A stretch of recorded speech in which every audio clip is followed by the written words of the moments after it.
يا صباح العسل، يا صباح السكر. يومكم زي اللبن الحليب يا حبيب قلبي.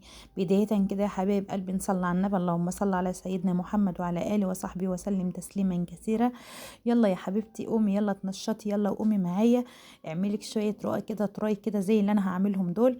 زي السكر والله العظيم. النهارده عملتش، انا كنت محتارة على الطبيخ، طب اعمل ايه المهم. انا جبت هنا، قلت اعمل رقطين كده تراي كده، ونعمل اكله شعبيه جميله من اللي قلبك يحبها. المهم أنا جبت دي، ما كترتش والله، انا كل يتعدوا على الصوابع اللي انا عملتهم اصلا. المهم انا جبت الدقيق يا حبيب قلبي، ونخلته كويس جدا. بتدخل زي ما انت عايزة 2 كيلو، عايزة 3 كيلو، زي ما انت عايزة تعملي بتعملي.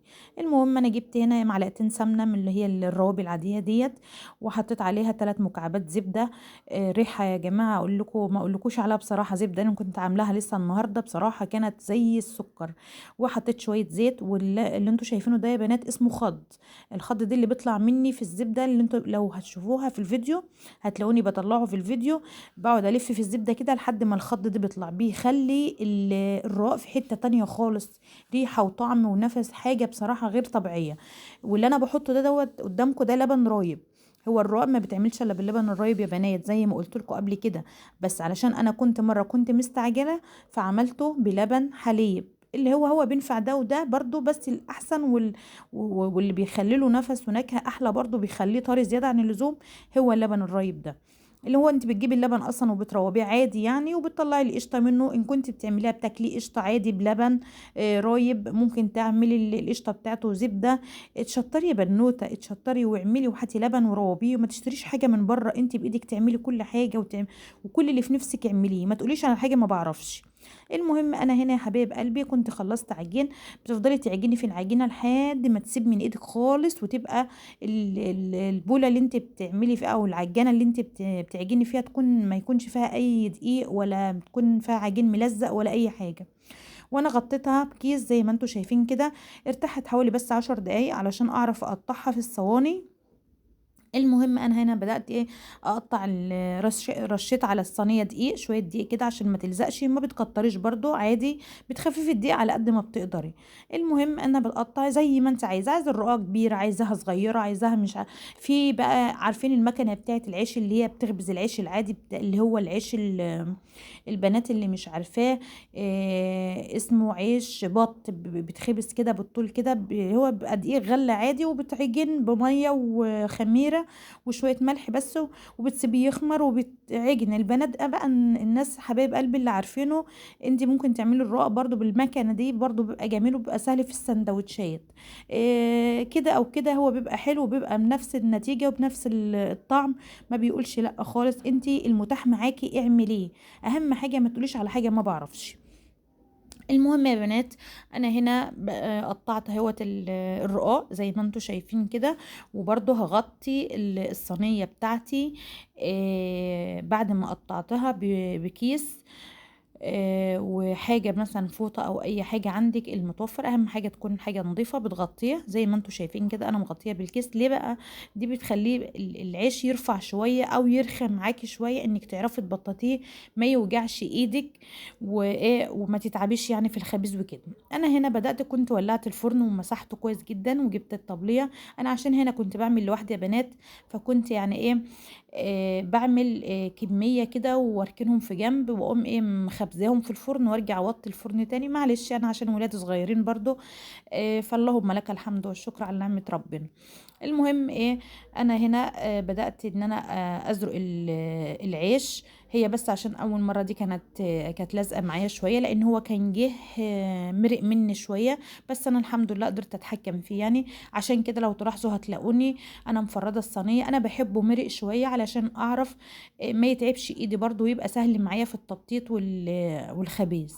شايفين جمال الرؤية يا بنات؟ شايفين الجمال بتاعه عامل ازاي؟ والله العظيم الريحة بتاعته اصلا كانت تحفة، الريحة لوحدها كانت خطيرة.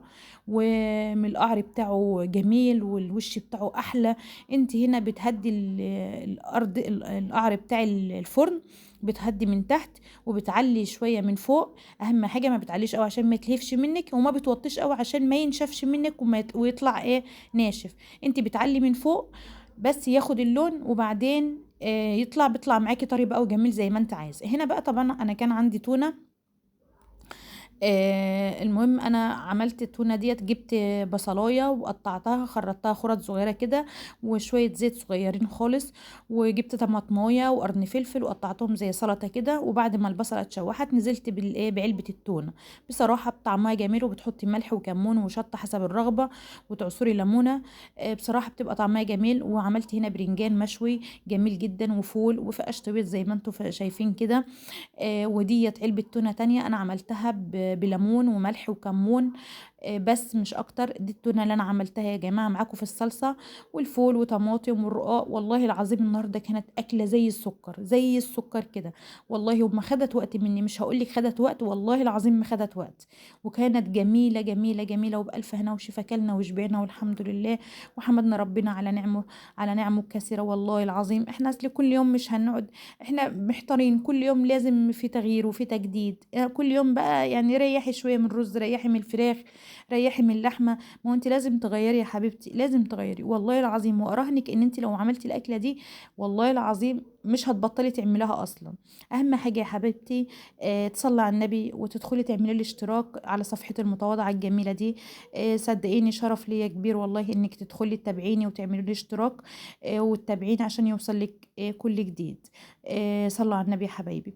المهم يا حبيبتي، انت يوم ما تحتاري خالص والله العظيم احلى احلى احلى حاجه تاكليها والله الاكله الشعبيه دي، اللي هي بتبقى اي لقمه بتبقى والله العظيم بتشبع وبتبقى جميله، والله بتشبع احسن من الرز والطبيخ والحاجات دي.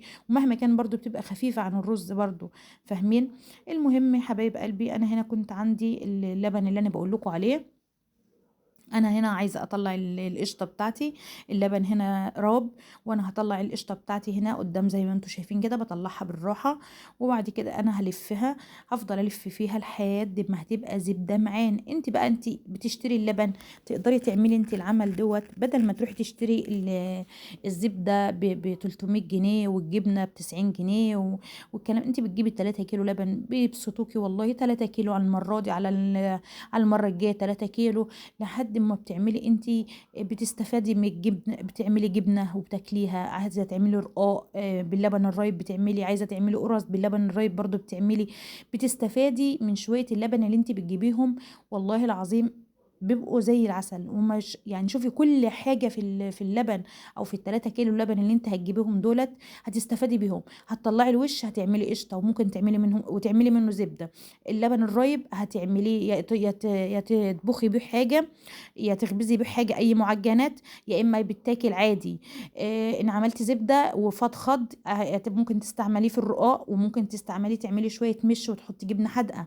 يعني اهو، يعني زي ما بقول لك مش هترمي منه اي حاجه بجد والله، هتستفادي منه في كل حاجه. هنا كانت الزبده معايا طلعت يا بنات. والخض اللي انا كنت بكلمكم عليه، ايوه هو ده.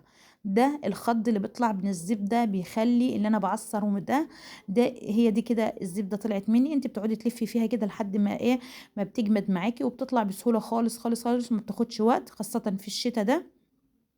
وعشان تسهلي عليكي الامور ممكن تطلعي القشطه وتفرزيها شويه في الفريزر، تجمد منك، تيجي تلفيها تقوم طالعه معاكي على طول. ما بتاخدش وقت، ولا هي متعبه ولا اي حاجه. شايفين جمال الزبده يا جماعه؟ شايفين الجمال بتاعتها ولا ريحتها؟ والله العظيم ما اقول لكم عليها بصراحه تحفه تحفه. وهو ده الخض اللي كان في البوله اللي انتم شايفينه ده، اللي انا عملت بالرقاق. ودي الزبده عاملاها هيت. والحمد لله الحمد لله، واللهم لك الحمد على كل حال. ومع الف سلامه يا حبايبي.